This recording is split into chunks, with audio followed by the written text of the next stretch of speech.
My Favorite World Monument, The Eiffel Tower, by Penelope. The Eiffel Tower is a tall, wrought-iron lace tower originally built for the 1889 World's Fair. While it was finished in 1889, the construction hadn't started till 2 years before, in 1887.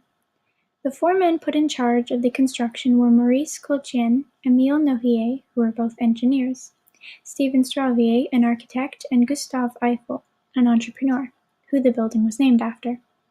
The building now hosts 3 floors with a restaurant, buffet, souvenir shop, a lookout area, and an ice rink at the very bottom.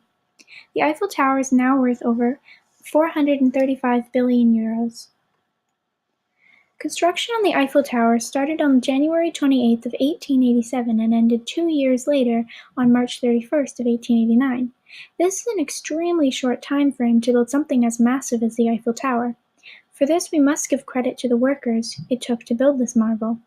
As for work-related deaths, it has been said that only one construction worker died on the 1,063-foot tower, and he wasn't even on duty. Apparently, a man by the name of Angelo Stagalotti took his girlfriend for an early access tour of the building. He slipped and fell from the first tower to his death. The forefathers of the Eiffel Tower.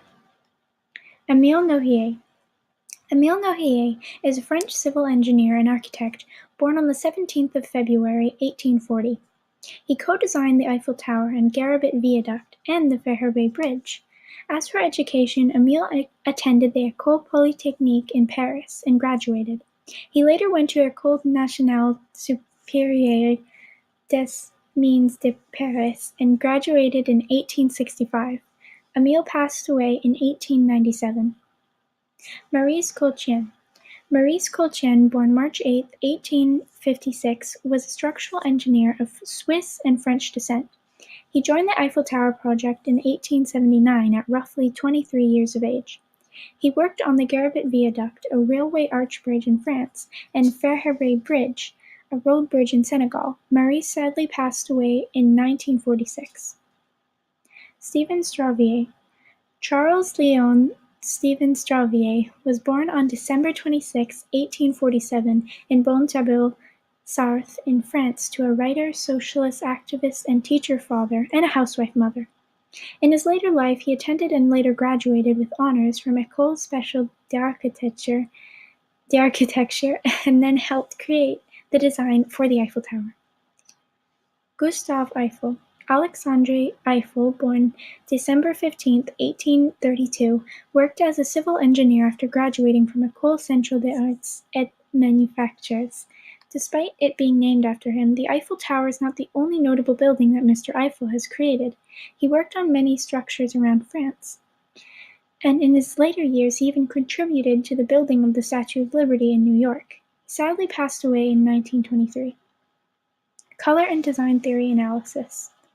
What makes the Eiffel Tower so appealing to me is the abstract design, which works in conjunction with the boring and bland gray color of the iron that makes up the tower.